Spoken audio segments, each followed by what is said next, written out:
أشرق نورك يا رمضان هل البشر بخير بيان نزل الوحي بالقرآن فضاء جميع الأكوان مرحبا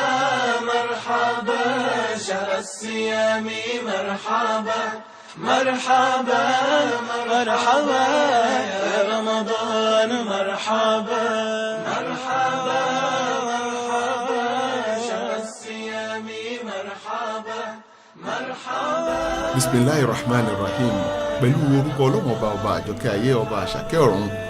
ọba tó ti ń tọ́jú wa láti ìgbà tí ayé ti dáyé ńgbà tó ti dá wa sílé ayé òun náà ni a fi bẹ̀rẹ̀ ètò ti alẹ́ òní nínú ti Ramadan ti ọdún tí a wà yìí ọdún 2014 òun náà ni ọlọ́run ọba tún wá ní ká tún wá dé o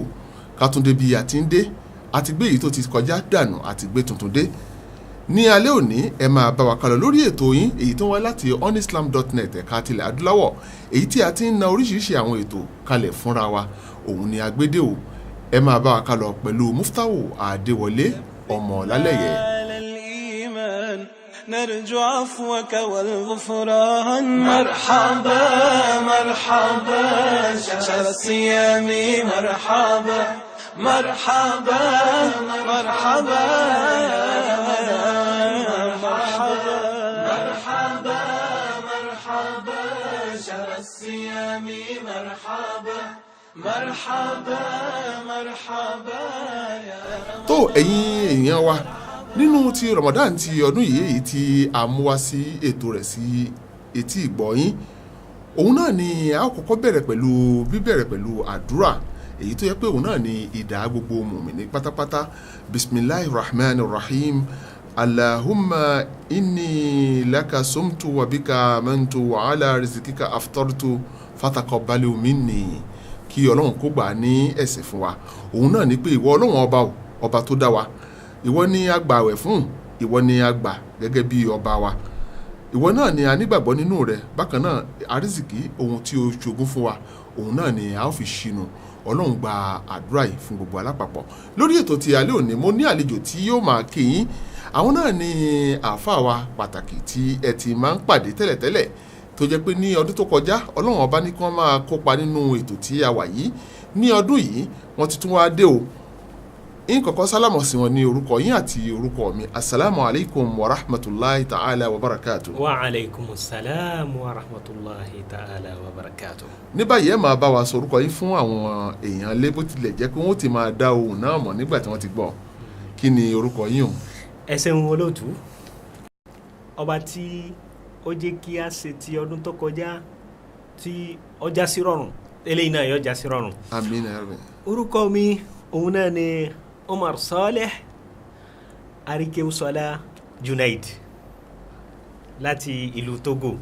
biiznillah. adúpẹ́ ní ọ̀dọ̀ ọlọ́run ọba ẹ̀yin olùtẹ́tí wa nílé lóko ẹ ó ti mọ̀ pé àlejò tí a gbà yìí bó tiẹ̀ jẹ́ pàlejò ni wọ́n onílé ni wọ́n tún jẹ́ lórí ètò yìí inú wa sì dùn láti kí yín káàbọ̀ sí ètò tí a wà yìí. ẹ ṣeun púpọ̀. ọ̀pọ̀lọpọ̀ àwọn èèyàn wa ni wọ́n ti ní oríṣiríṣi àwọn ìbéèrè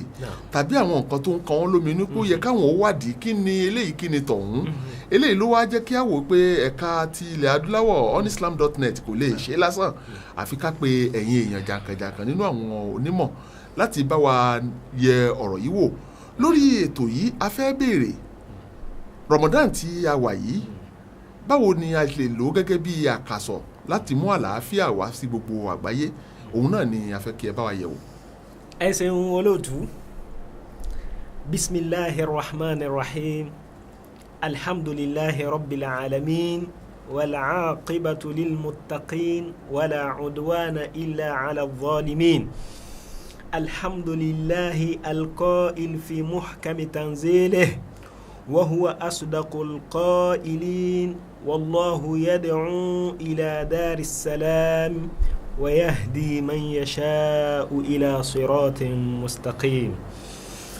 والصلاة والسلام على سيدنا ونبينا ومولانا محمد أفضل العرب والعجم وعلى آله وأصحابه وأزواجه وأتباعه وذرياته صلاة وسلاما دائمين متلازمين على ممر الدهر والأيام إلى يوم الدين وبعد adúpẹ́ fún Ọlọ́run alhamdulillah adúpẹ́ fún Ọlọ́run alhamdulillah ọba tó dá gbogbo àgbáláyé bẹ́ẹ̀ náà ni Ọlọ́run ọba tó dá gbogbo àgbáláyé òun ni ń bọ̀ wá òun ló dá wa òun ló mọ̀ wá òun ló mọ̀ wá òun náà ni ọba tí ó sọ báyìí fún wa nínú Al-Qur'ani Karimu wípé Ọlọ́run ń pè wá láti wọ ilé ọlá ń pè wá wá sí inú ilé ọlá òun ni ẹ máa ń tọ́ ẹni tó bá wù sí ojú ọ̀nà tó tọ́ lẹ́yìn náà kó tó di wípé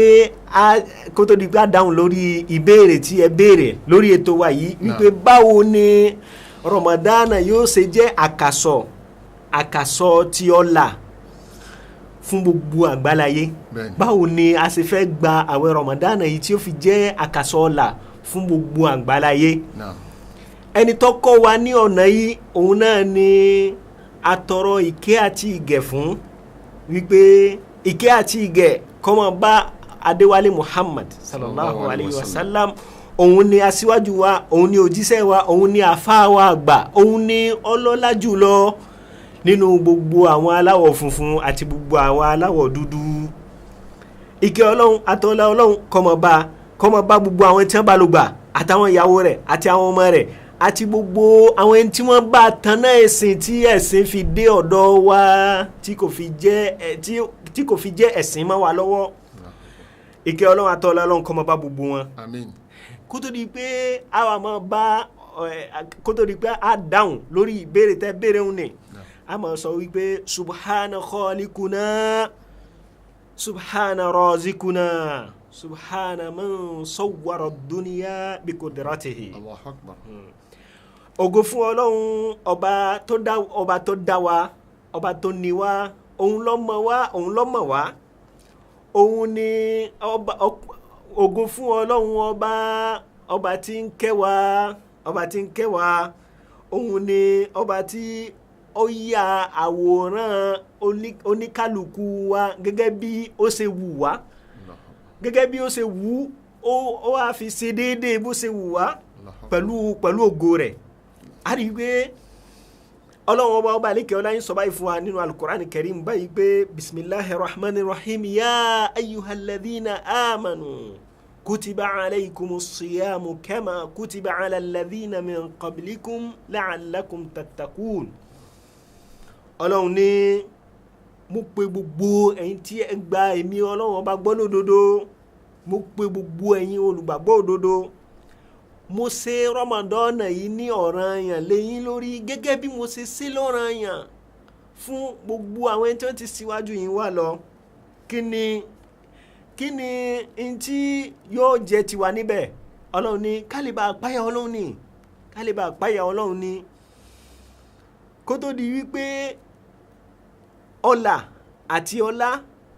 yóò jẹ́ n tí yóò kárí gbogbo àgbáláyé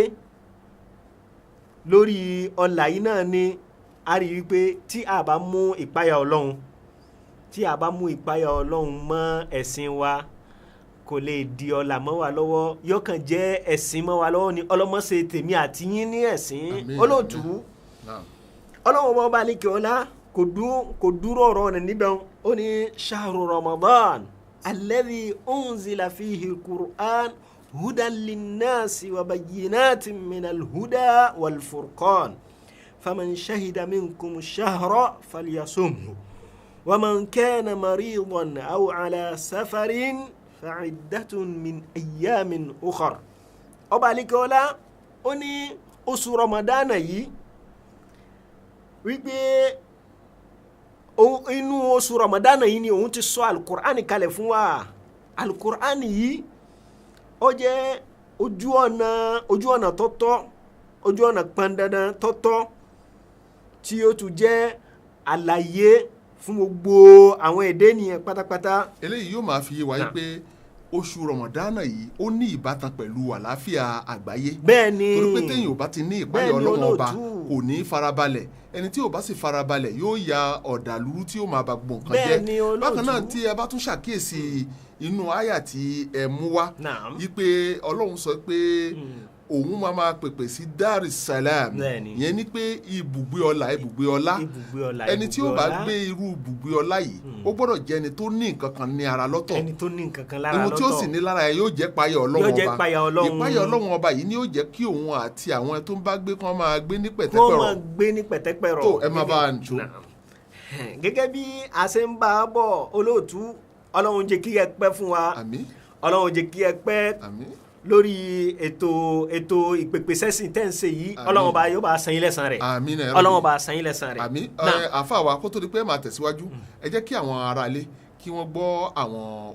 orin Islam ní díẹ̀. Assalamu alaikum Assalamu alaikum Assalamu alaikum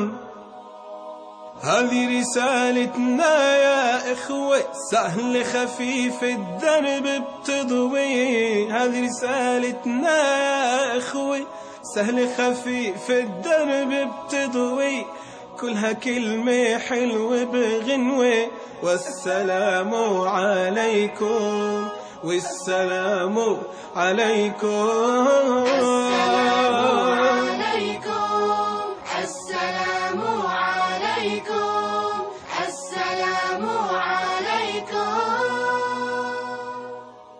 a rí wípé bó ni a ṣe fẹ́ gba àwẹ̀ Ramadana bó ni a ṣe jẹ́ kí Ramadana kó jẹ́ àtẹ̀gùn fún wa fún àlàáfíà gbogbo àgbáyé òun ni wípé Ọlọ́run ọba lékè ọlá ó sọ fún wa báyìí nínú Al-Qur'an Karim wípé laqad kana lakum fi rasulillahi uswatun hasana liman kana yarju Allaha wal yawmal akhira wa dhakara Allaha kathira. Ọlọ́run ọba lékè ọlá ó ní ẹ wo àríkọ́ṣe dáadáa ń bẹ lára òjíṣẹ́lá Muhammad sallallahu alayhi wa sallam fún tani fún ẹni tí ibà ń wá ojú rí Ọlọ́run àti wípé bó ni òun ó ṣe jẹ́ ẹni tí ó là láyé ń bí àti lálìkìyàmà tí onítọ̀hún ètò wá jẹ́ ẹni tí ìmọ̀ wa dhakara Allaha kathira tí onítọ̀hún ètò wá ń ṣèrántí Ọlọ́run ọba dáadáa ní gbogbo ìgbà nítorí náà Ànábì Muhammad sallallahu alaihi wasallam ó ní sallu kama ra'aytumuni usalli wípé bí mo ṣe ń kírun òun náà ní kẹ́yìn náà kẹ́ máa kírun ìtumọ̀ rẹ̀ ní pé bí Ànábì sallallahu alaihi wasallam bó ṣe gbààwẹ̀ òun náà ní ká ṣe gbà á bó ṣe pàdé oṣù Ramadana òun náà ní ká ṣe pàdé oṣù Ramadana bí ó ṣe nínú oṣù Ramadana tí Ọlọ́run fi gbà lọ́wọ́ rẹ̀ òun náà ní ó yẹ kí àwọn náà kí a ṣe ká fi ìkọ́ṣe wa ká fi jọ ti òjíṣẹ́lá Muhammad sallallahu alayhi wa sallam. kí ẹ tó máa tẹ̀síwájú ǹjẹ́ ẹ ò rò pé nígbà tí a bá ní ànábì ní kí a gbà àwẹ̀ ká fi àwẹ̀ wa kọ́ṣe tòun ǹjẹ́ tí a bá wo àárín yìí kò yẹ ká ní ohun tí ànábì ní lára kó tó dẹni tí ń gbà àwẹ̀ kí ni nǹkan tánábì ní lára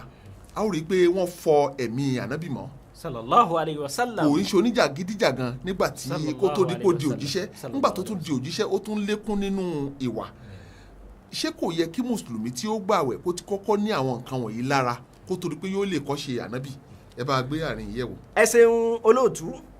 ìbéèrè pàtàkì òun ni ẹ béèrè nítorí pé ànábì wa Muhammad sallallahu alayhi wa sallam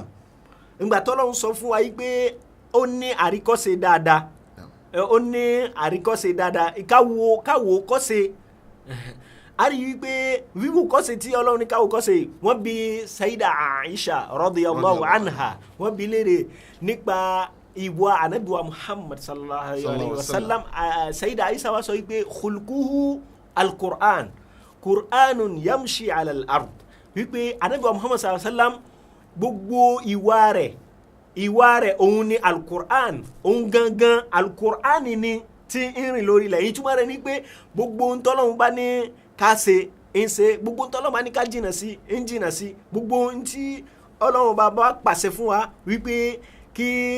ká ṣe ń mú un ṣe kó tó di wípé yóò jẹ́ àríkọ́ṣe fún wa bẹ́ẹ̀ náà ni àwa náà bẹ́ẹ̀ náà ni a sì gbọ́dọ̀ máa ṣe nígbà náà nítorí ìdí eléyìí a rí i pé tí Ànábì Muhammad sallam tó bá ti rí oṣù ìlétésù Ramadan ìmọ̀ ń ṣe àdúrà kan àdúrà yìí òun ni ó yẹ kí àwọn náà ká sì gbọ́ ìtumọ̀ rẹ̀ Ànábì wa Muhammad sallallahu alaihi wasallam an Talha بن عبيد الله رضي الله عنه أن النبي صلى الله عليه وسلم كان إذا رأى الهلال قال اللهم أهله علينا بالأمن والإيمان والسلامة والإسلام ربي وربك الله هلال الرشد وخير àrígbé àdúà yìí ni Ànábì Muhammad sallallahu alaihi wasallam yìí máa ń ṣe tó bá ti rí ìlétésù Ramadan kí ni ìtumọ̀ àdúà náà òun ni wípé gẹ́gẹ́ bí agbárin ọ̀rọ̀ wa ti alẹ́ òní èyí tó dálé lórí òun ni pé bó o ní Ramadan ṣe fẹ́ jẹ́ àtẹ̀gùn ọlà àti ọlá fún gbogbo àgbáyé òun ni Ànábì sallam ní fi máa ń pàdé oṣù Ramadan yìí pé ọlọ́run wa o jẹ́ kí ìlétésù tí ọyọ yìí tó jẹ́ ìlétésù Ramadan yìí ṣe ní ìlétésù Alafia fún wa ṣe ní ìlétésù tí yóò jẹ́ kí ìmánì wa kó máa lékún ṣe ní ìlétésù tí yóò mú àlàáfíà àti ọlá àtọlà fún gbogbo wa ṣe ní ìlétésù tí yóò jẹ́ kí a lékún nínú ẹ̀sìn Islam nítorí wípé ọlọ́run mi òun ni ọlọ́run ìrẹ ìlétésù kése wípé oṣù náà ni oṣù náà lèyàn jọ́sìn fún rárá ọlọ́run tó dá oṣù náà òun là ń jọ́sìn fún òun ni ọlọ́run wa òun ni ọlọ́run ìlétésù. ó kàn bí àsìkò yìí kalẹ̀ fún wa láti máa fi jọ́sìn fún ọlọ́run ọba ni láti mọ àsìkò gẹ́gẹ́ bó ṣe jẹ́ pé gbogbo iṣẹ́ tí ó wà nínú Islam òun ló ní àsìkò tá a máa ṣe àsìkò hajj àti mọ̀ pé nínú Zulhijja ni a ó ṣe hajj àsìkò Ramadan ibẹ̀ ni a ó ti gba àwẹ̀ Ramadan ọjọ́ Jímọ̀ láti kírun Jímọ̀ àsìkò zuri láti kírun zuri àsùbà láti kírun àsùbà ó wá jẹ́ pé oṣù yìí jẹ́ ihun tá ó kàn fi máa mọ àsìkò kì í ṣòwò la fẹ́ jọ́sìn fún. òun kọ́ la fẹ́ jọ́sìn fún pápá rárá òun kọ́ la fẹ́ jọ́sìn fún pápá rárá. kí ló wá fà á tó wá jẹ́ pé a rí àwọn mìíràn tí oṣù bá ti wọ́n á kọjú sí oṣù yìí ńṣe ni kó o gbé owó wá fún mi tàbí kó o gbé ọlá wá fún mi ṣóṣù ní ń gbé ọlá fún yẹn ni àbí ọlọ́run ọba tó dá oṣù. ó ti o ọlọ́run ọba tó dá oṣù òun ni ń gbé ọlá fún ni iná ni Ànábì sálàm fi yan kó lè mọ́kànkàn fún wa wípé Rabbi wa rabbuka Allah hilalu rushdi wa khair. ní àsìkò tí ibi tí a dé yìí náà ni a ó tún máa bẹ ọlọ́run ọba pé Allahumma ij'alni mina tawwabin waj'alni mina limutatahirin kí ọlọ́run ọba kí ó ṣe wá nínú àwọn tí ó máa túbá níwájú ọlọ́run ọba tí ó rí aburú tí ó gbé jù sílẹ̀ tí ò ní ṣe mọ́ kó sì kàwá mọ́nú àwọn tó ti fọ̀ mọ́ àwọn tí kò ní padà sí ojú ọ̀nà ẹbọ ojú ọ̀nà tí ọlọ́run ọba ti bínú sí àti ojú ọ̀nà àwọn tí kò mọ̀nà mọ́ kí a tó máa lọ síwájú ẹ jẹ́ kí a tún yẹ àárín yìí wò. أفواه تشرب من وحي الرحمن وربك يمنحها شهدا وحفاوة فتزيد ورودا وتلاوة وتراها عين الرحمن وصدور تشتاق إلى القرآن وربك يشرحها دفءا وشفاء فيحسون الأرض سماء طبتم يا أهل القرآن يا أفلاكا دارت ألقا ضيء شرفا ضيء بتراتيل القرآن. tó ẹ̀yin olùtẹ́tí wa ní lílóko àlejò wa Alhaji Umar Arikewusola láti ìlú Togo àwọn náà ni a ti ń gbà lálejò látẹ̀ẹ̀kan tí wọ́n ti ń sọ oríṣiríṣi nǹkan fún wa tí wọ́n ti ń lo ìmọ̀ tí Ọlọ́run ọba fún wọn kí Ọlọ́run má ba ìmọ̀ náà jẹ́ kí Ọlọ́run ọba kó túbọ̀ ṣe àlékún fún wọn kó ṣe àlékún fún àwa náà ní agbọ́nrin tí adé yìí òun ni a tún máa tẹ̀síwájú báwo ni Ramadan àti Islam ṣe lè jẹ́ àkàsọ̀ fún àlàáfíà àgbáyé gbogbo wa la rí i wípé ní àgbáyé tí a wà yìí oríṣiríṣi àwọn èèyàn ni wọ́n ń lo orúkọ Islam láti fi máa dàlúrú àwọn ọ̀tá Islam wà níbẹ̀ tó jẹ́ pé gbogbo nǹkan tí wọ́n bá ti gbọ́ pé wọ́n ní ẹlẹ́sìn mùsùlùmí ló ṣe àwọn á tún gbé lárugẹ lọ́tọ̀ láti fi kó lè kọjá bó ṣe wà tí wọ́n á pààrọ̀ oríṣiríṣi wọ́n á wé mọ́ nǹkan tí kò dáa bákan náà ni a rí mùsùlùmí mìíràn tó jẹ́ pé ìwà ara tiẹ̀ ni ò dáa tó jẹ́ pé ìwà tí ò dáa yìí ó ń jẹ́ káwọn èèyàn máa rò pé bóyá gbogbo mùsùlùmí ní í ṣerú wà báyìí láì mọ̀ pé òun ló ní àléébù ara tiẹ̀ ní ara. Ǹjẹ́ abẹ́ Ọlọ́run ọba kí Ọlọ́run ọba kó kà wá mọ́nú àwọn tí ó máa ṣe dáadáa tí ó sì máa tẹ̀lé dáadáa. Àfàwà Alhaji Arikewusola nínú ọ̀rọ̀ tí à ń sọ báwo ni Islam àti Ramadan báwo ni yóò ṣe jẹ́ àkàsọ̀ àlàáfíà fún gbogbo àgbáyé torí pé a rí pé ayé ògúnrégé mọ́ ayé ti di rúdurùdu gbogbo oríṣiríṣi àwọn ìwà tí kò yẹ ká báyàn níbẹ̀ àwọn tí a tún bá ń bẹ̀ tiẹ̀ ó yani lẹ́nu. Àáfà ẹni tí ó fi gbogbo ọjọ́ ayé rẹ̀ kéwú tó yí kò yẹ kó tiẹ̀ lépa nípa nǹkan tí ó máa jẹ́ aburú mọ́ láyé àwọn gan-an la bá níbi tí wọ́n ti ń wá orí èèyàn káàkiri nítorí àti lówó wọ́n ń wá ẹsẹ̀ èèyàn tí wọ́n fi ṣoògùn. Kí ni àlàáfíà ṣe fẹ́ tẹ ayé ní àsìkò yìí? Ǹjẹ́rú àwọn èèyàn báyìí àwọn tó yẹ ká kọ́ṣe ni wọ́n? Ẹ ṣeun olóòtú a rí wípé ọ̀rọ̀ tí ó tóbi òun ni ọ̀rọ̀ tẹ́ bèrè ń Ànábì wa Muhammad sallallahu alayhi wa sallam ó sọ báyìí fún wa wípé qala Rasulullahi sallallahu alayhi wa sallam اغتنم خمسا قبل الخمس شبابك قبل حرمك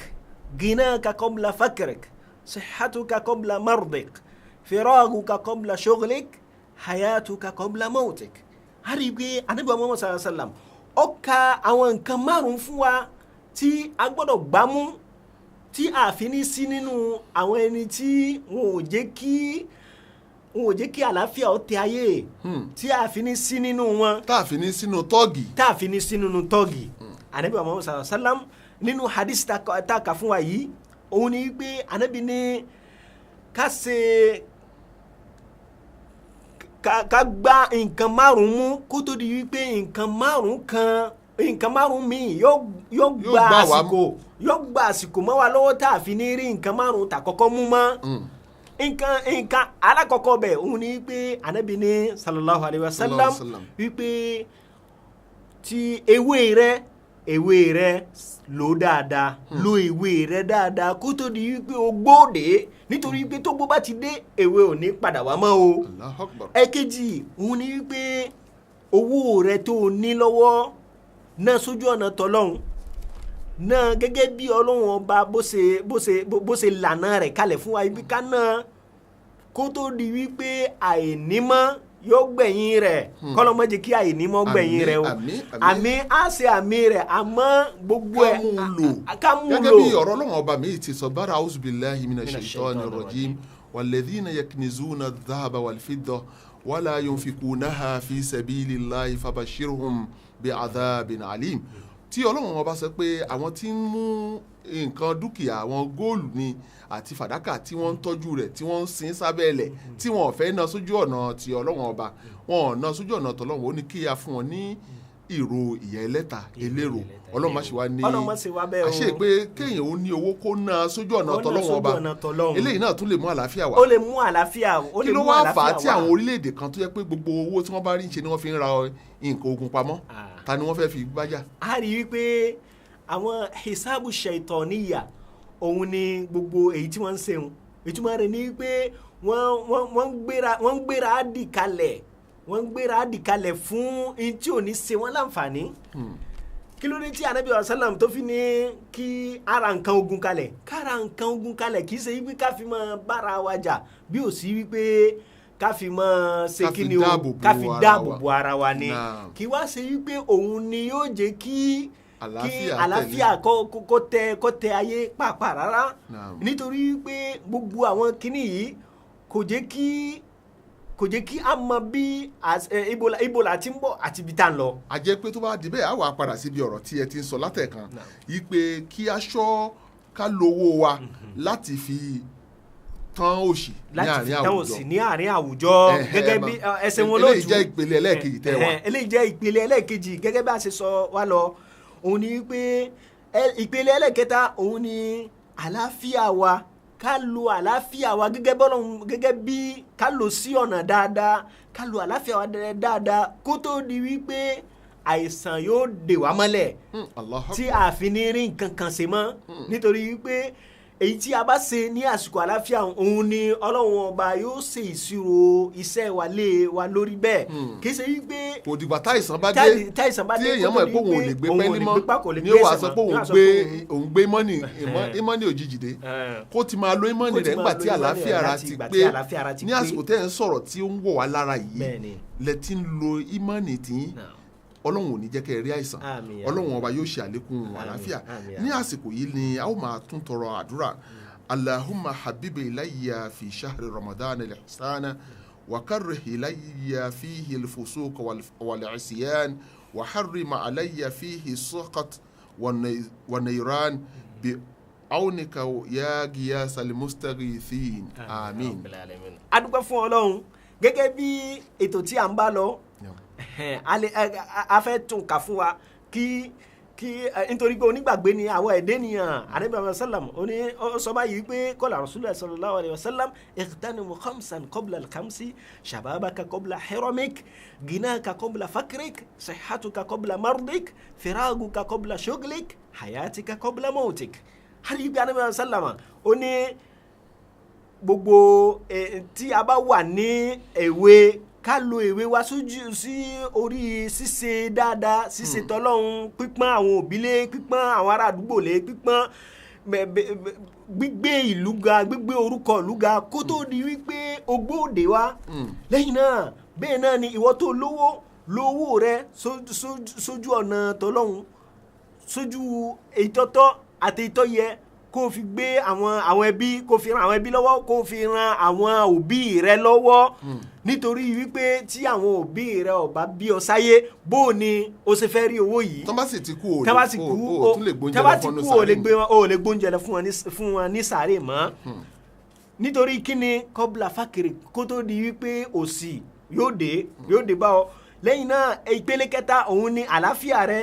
kó lò sójú ọ̀nà tọlọ́hun kì í ṣe pé káfí máa ṣe jàgídíjàgan nínú ìlú òun ni wọ́n fi mọ̀ yí pé ọlálàáfíà rárá lọ sójú ọ̀nà tọlọ́hun fi ṣe gbogbo tọlọ́hun bá tó pa wá láṣẹ nínú alukur'ani wípé ká ṣe kó jìnnà sí gbogbo tí Ọlọ́hun bá kọ̀ fún wa wípé ká má ṣe nítorí wípé Ọlọ́hun ọba yóò bi ọ́ léèrè gbogbo àwọn tó fún wa yìí gẹ́gẹ́ bí àsìkí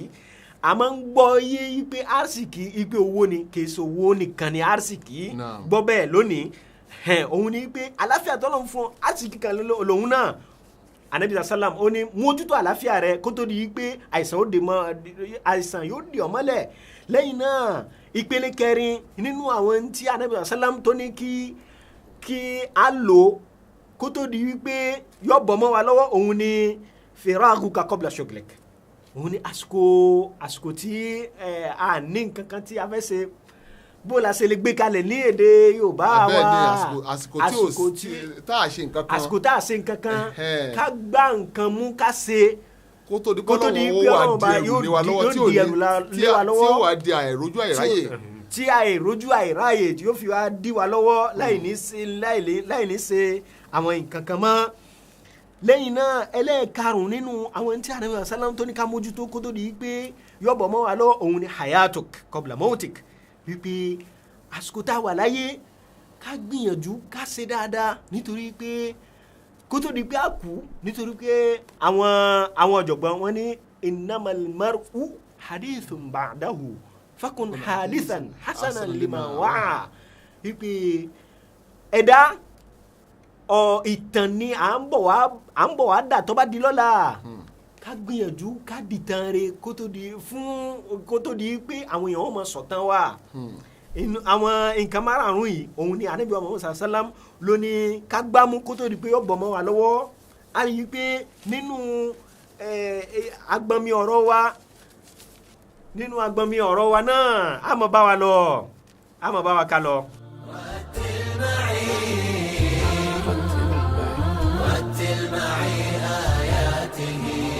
رتل معي آياته واظمأ إلى صفحاته وتعال نرتشي في الضياء ونعيش في نفحاته رتل معي آياته واظمأ إلى صفحاته وتعال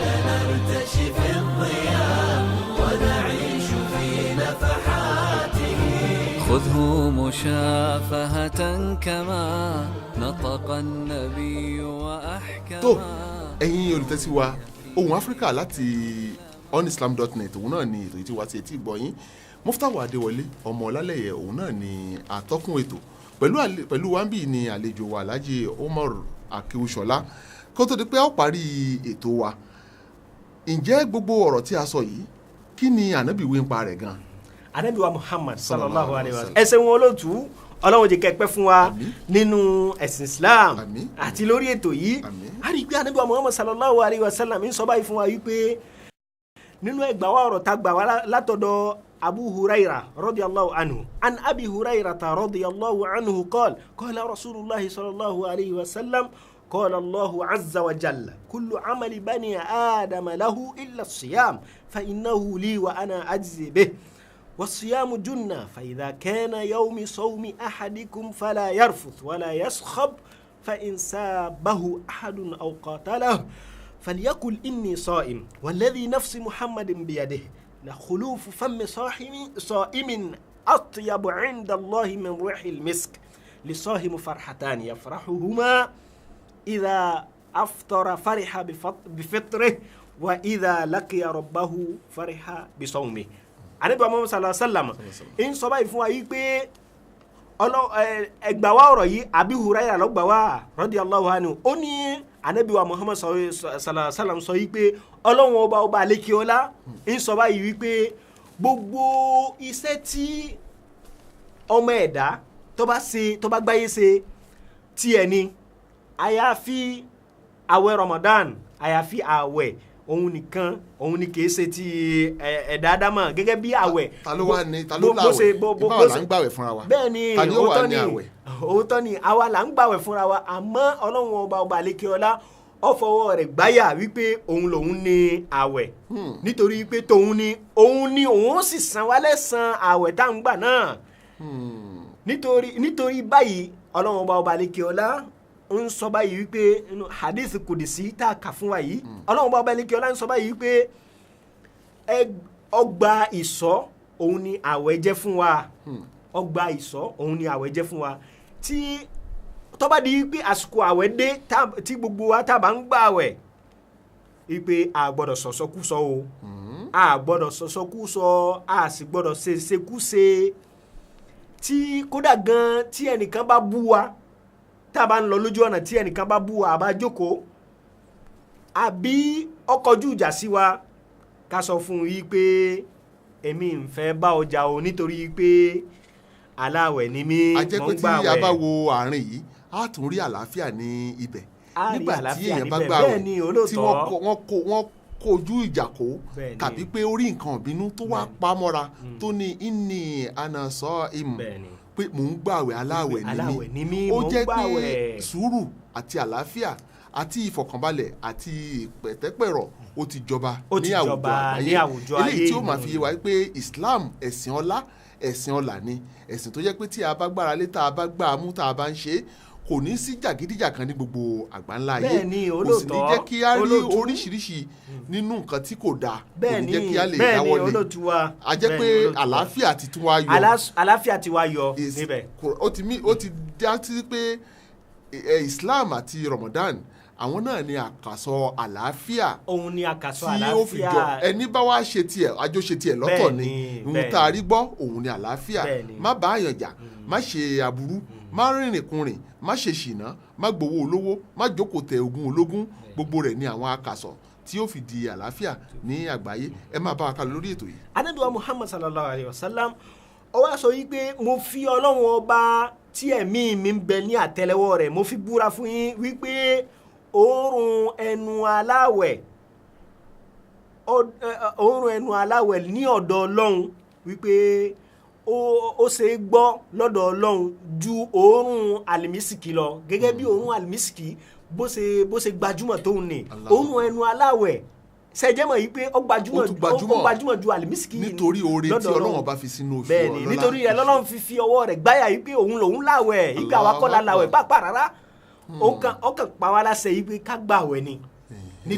nítorí bẹ́ẹ̀ ni kí àlàáfíà kó lè jọba ní gbogbo àgbáyé. ní àwùjọ torí pé gbogbo ohun tí ẹ̀ bá dá tí ò bá dá inú ò ní dùn mọ́ ẹni tó dá. Ọlọ́run ọba ń fẹ́ ká máa gbé nínú àlàáfíà ó ń fẹ́ ká máa gbé nínú pẹ̀tẹ́pẹ̀rọ ó ń fẹ́ kí a máa dáwọ́ lé gbogbo nǹkan kó sì máa yọrí sí dáadáa. Allahu Akbar adúpẹ́ lọ́dọ̀ Ọlọ́run ọba. Ànábì wa Muhammad sallallahu alaihi wasallam ó fi gbẹ̀yìn hadithi pé òórùn ẹnu aláwẹ̀ ọlọ́lá ju òórùn àlìmísìkì lọ lọ́dọ̀ Ọlọ́run gẹ́gẹ́ bí àwẹ̀ ṣe gbajúmọ̀ tó lọ́dọ̀ Ọlọ́run ọba. Ànábì wa ní Ọlọ́run tọ́jú ìdùnnú méjì kan kalẹ̀ fún aláwẹ̀ tó jẹ́ pé yóò dùnnú yóò rí méjèèjì. Ẹ bá yẹ̀ wò kí ni àwọn ìdùnnú. Àkọ́kọ́ ń bẹ òun ni pé ìjọ tí ọba túnu tó bá parí àwẹ̀ rẹ̀ ní ọjọ́ ọdún Ramadan yóò dùnnú wípé Ọlọ́run ó fún mi láwẹ̀ ìgbà mo dúpẹ́ fún Ọlọ́run. Lẹ́yìn náà tí ọba tó bá di pé ó pakòdà tí ó di ọ̀dọ̀ Ọlọ́run ọba yóò tún dùn nínú nítorí wípé òun náà ó mú àṣẹ Ọlọ́run ọba ṣẹ láyé wípé tọ́lọ́run ní kí a gba àwẹ̀ yìí nítorí pé òpó ẹ̀sìn Islam 5 ni. Ọlọ́run ní shahadatu an la ilaha illallah wa anna muhammadar rasulullah wa iqamus salati wa ita'iz zakati wa sawmu Ramadan wa hajjul bayti liman istata'a ilayhi sabil. Òpó 5 yìí òun ọ̀kan ni ti àwẹ̀ Ramadan ti àwa ń bẹ̀ yìí. Eléyìí tó jẹ́ pé tí èèyàn bá ti ṣe yóò rí ilé ayé àtijọ́ gbẹ̀ndà kíámà yóò máa jẹ́ radiyatan mardiyya. Ọlọ́run wà ní fadkhuli fi ibadi wadkhuli jannati abẹ́ẹ̀kọ́ ni Allahu Akbar. Ǹjẹ́ ẹ ò rí pé nítorí bẹ́ẹ̀ a rí i pé kí ẹ tó máa lọ ẹ̀yin olóòtú wa Ànábì wa Muhammad sallallahu alaihi wasallam wọ́n bi léèrè wípé kí ni ń jẹ́ dáadáa ṣíṣe. Ànábì ní husnul khuluq wípé ismun jami'un likulli ma yuhibbu Allah wa yarda wípé iṣẹ́ tí ń jẹ́ dáadáa ṣíṣe tí yóò jẹ́ kí àlàáfíà àti ìrọ̀rùn kó tẹ̀ bá sí gbogbo àgbáyé. òun ni dáadáa ṣíṣe nítorí pé dáadáa ṣíṣe yìí wípé orúkọ kan ni tó kó gbogbo ntí Ọlọ́run ọba àlékeọlá tí ó yọ́nú sí nínú ọ̀rọ̀ sísọ àti ṣíṣe èyí tó hàn àti èyí tó pamọ́. Ìtumọ̀ rẹ̀ ní pé gbogbo àwọn ìwà tá à ń wù sí àwọn òbí wa ó pamọ́ sí wa ó pamọ́ sí àwọn ará àdúgbò wa ó pamọ́ sí àwọn tájọ jẹ́ irọ́ àmọ́ kò pamọ́ sọ́lọ́run. Gẹ́gẹ́ bí a ṣe mójútó àwọn òbí wa yìí ó jẹ́ nǹkan pàtàkì gẹ́gẹ́ bí a ṣe ní jàǹbá àwọn ará àdúgbò wa ó jẹ́ ní tí ó jẹ́ pàtàkì. téèyàn bá sì ti jàǹbá ará àdúgbò a jẹ́ pé àlàáfíà ó máa tẹ̀lé àwùjọ òní ìjọ ni tó ń ṣíwà nínú tẹ̀m̀bẹ̀kọ ọ̀tẹ̀ mo rárá ilé rẹ lónìí ẹṣin ọ̀tá ẹni kì í ga bá tó rí tó ṣe gun ẹṣin tó rí kẹ̀tẹ́pẹ́ ará ilé rẹ tó kọjá lánàá kò wọ aṣọ tó dáa aṣọ rẹ̀ ya ní èjìká. bẹ́ẹ̀ni a rí i pé gbogbo àwọn nǹkan wọ̀nyí gbogbo àwọn ìwà wọ̀nyí òun ni ń jẹ́ kí àwọn tẹ̀m̀bẹ̀lẹ̀kú àwọn tí ò jẹ́ kí rògbòdìyàn òun ni ò jẹ́ kí àlàáfíà kó tẹ ayé. a rí i pé tá a bá gbéra kù ní gbogbo àwọn tí a kà kalẹ̀ yìí yóò jẹ́ kí àlàáfíà tẹ ayé. lẹ́yìn náà ká sì mójútó àwọn obìnrin wa náà ká mójútó wọn nípa sísin lọ́hùn ká mọ ọ ní wa'mur ahlaka bis-salati wastabir 'alayha. لا نسألك رزقا نحن نرزقك والعاقبة للتقوى. a rí i pé Ọlọ́run ọba ó ní ọ̀pá aláṣẹ yìí pé ká pa àwọn aráalé wa láṣẹ yìí pé kí wọ́n máa kírun lẹ́yìn náà ká sì kọ́ wọn níjọ́ ni wọ́n kọ́ ìyàwó rẹ̀ bí ó ṣe kírun níjọ́ lọ kọ́ só béèrè wípé bó la ṣe gbàwẹ̀ só tiẹ̀ kọ́ só ṣàlàyé rẹ̀ fún rí. àyàfi tí oúnjẹ tó bá ṣe tí kò bá dùn àsìkò náà ní dájà lẹ́yìn. kíkọ́ àwọn ìyàwó àwọn ọmọ láti yọni kúrò nínú ewu ayé náà ni. bẹ́ẹ̀ni torí pé téèyàn bá kọ́ ọmọ rẹ̀ tó kọ́ ìyàwó rẹ̀ wọn ò ní di jàgídíjàgan. gbogbo àwọn tó yẹ pé wọ́n ń jí owó òòlù tí wọ́n ń jalè káàkiri láti fi tọ́ ọmọ àti aya kí ni yóò jẹ́ tiwọn. a rí i pé àwọn tí ẹ wí olóòtú wọ́n ń fa iná ni wọ́n ń fà sí iná Ọlọ́run ọba tó jẹ́ yí pé àlára rẹ̀ pàápàá òun ni wọ́n ń fà fúnra wọn nítorí pé Ọlọ́run ọba ní gẹ́gẹ́ bí ayàtẹ̀ kàlẹ́ kan pé walladhina yaknizuna adh-dhahaba wal-fiddata wala yunfikunaha fi sabilillahi fabashshirhum bi'adhabin alim. Ipe àwọn tí wọ́n jí owó ìlú kó tí wọ́n lọ tọ́jú ẹ̀ sókèèrè wọ́n tọ́jú ara lé Ọlọ́run ní ká fún wọn ní ìró ìbànújẹ́ ká fún wọn ní ìró ìbànújẹ́ wípé àwọn ìyà ńláńlá ìyà ẹlẹ́ta eléro òun ni wọ́n kó pamọ́ òun ni wípé ní ọjọ́ náà lọ́hùn Ọlọ́run ní yawma yukwa alayha fi nari jahannam fatukwa biha jibauhum wa junubuhum wa dhuhuruhum hadha ma kanaztum li anfusikum fadhuqu al'adhaba bima kuntum taknisun. Ari pé Ọlọ́run bá balẹ̀ kọ́lá ó ní tó bá dijọ́ náà lọ́hùn Ọlọ́run ní bí yẹn ṣe máa ń fi irin gbóná àbí áyọ̀nù bí yẹn ṣe máa fi ń lọ aṣọ Ọlọ́run ní bẹ́ẹ̀ ni òun ṣe máa fi iná jahannama lòun fi máa lọ wọ́n níwájú lọ wọ́n lẹ́yìn lọ wọ́n lókè lọ wọ́n nísàlẹ̀ ni wọ́n máa kígbe ẹ̀ta ìró Ọlọ́run ọba yóò àmọ́ sọ wípé àwọn màlẹ́kà kó máa dá wọn lóhùn wípé gbogbo ntẹ pamọ́ fúnra yín òun lẹ rí yìí ntẹ kójọ òun ló wá di ẹrù àṣẹ pé kéèyàn ó ní owó lọ́wọ́ kó máa fi ṣe sàárà kó sì máa fi tọ́jú àwọn èèyàn inú àwọn nǹkan wọ̀nyí ni yóò jẹ́ kí orí ìyọ́nú Ọlọ́run ọba tó bá jẹ́ tó bá tún dijọ́ gbẹ̀ndà kíámọ̀ yóò wà nínú nǹkan tí yóò jẹ́ kí ẹrù rẹ̀ kó fúyẹ́ níwájú Ọlọ́run ọba tí a ó fi wà nínú àwọn tí Ọlọ́run ọba yọ́nú sí ní ilé ayé àtijọ́ gbẹ̀ndà kíámọ̀ bákan náà ni a ó mọ̀ pé àlàáfíà ayé kò lè jọba àyàfi kó jẹ́ pé mùsùlùmí ni lọ́kùnrin tàbí lóbìnrin kí a ṣe pẹ̀tẹ́pẹ̀rọ̀ ká má ṣe tẹ̀m̀bẹ̀lẹ̀kun ọ̀tẹ̀ ká má dìtẹ̀ mọ́ra ẹni tàbí ká má máa ṣe àkóbá fún ara ẹni eléyìí wà nínú nǹkan tó lè mú àlàáfíà wá bákan náà ni a tún gbọ́ ní ọ̀dọ̀ yìí pé ààwẹ̀ tí à ń gbà yìí nígbà tí a bá ti fọra wa mọ́ gẹ́gẹ́ bí ànábì ṣe wà ní ipò kan kó tó di pé bẹ̀rẹ̀ sí gbààwẹ̀ ó fọra rẹ̀ mọ́ kò ní nǹkan tí ò dá nínú òun ló fà á tó fi jẹ́ pé ńgbà tí ànábì di òjíṣẹ́ tó bẹ̀rẹ̀ sí gbààwẹ̀ àwẹ̀ rẹ̀ bẹ̀rẹ̀ sí gòkè èyí jẹ́ ìyanu fún wa nígbà tá a bá rí aláwẹ̀ tó yẹ pé níbi tó ti bóyá gbààwẹ̀ bó tún dọ́fíìsì ó tún mú báírò rẹ̀ bẹ́ẹ̀ ló tún fi ń kówó sí bá a jẹ́ ń sọ̀rọ̀ lọ́wọ́ báyìí a tún rí àwọn tí ń fi owó ránṣẹ́ sí òkèèrè tí wọ́n ń jí owó ìlú tí wọ́n tún ìlú tí wọ́n ń bẹ́ẹ̀ ṣe tó àwa bẹ Ọlọ́run ọba nínú ọlá rẹ̀ kó yọ wá kúrò nù tẹ̀m̀bẹ̀lẹ̀kùn wọn tẹ̀. kó tó di pé ẹ fi eléyìí parí rẹ̀ a rí i pé anabi wa Muhammad sallallahu alayhi wa sallam wọ́n bi léèrè wípé bó o ní èyí ó ṣe là nínú gbogbo àwọn wọ̀nyí anabi wa sallam wá sọ wípé kò sí ní tó lè lání nínú gbogbo àwọn nǹkan wọ̀nyí ju wípé kí èyàn nígbàgbọ́ òdodo lọ kí òun nígbàgbọ́ òdodo ìgbàgbọ́ òdodo yìí òun ni yóò jẹ́ kí èèyàn máa ṣe iṣẹ́ rẹ̀ nígbà tí àwọn èèyàn bá ń rí bí wọ́n bá ń rí ni àti nígbà tí àwọn èèyàn bá rí ni. wípé anabi sallallahu alayhi wa sallam ó sọ bá rawa Muslim anna rasulallahi sallallahu alayhi wa sallam qala laysa al-imanu bit-tamanni walakin ma waqara fil qalbi wa saddaqahu al-amal. a rí i pé nínú ẹgbàá wa ọ̀rọ̀ tí imaamu Muslim tó gbà wá ó ní anabi Muhammad sallallahu sọ báyìí pé imani tí àwọn ohun ni kìí ṣe wípé bìtàmánì kìí ṣe wípé pẹ̀lú wípé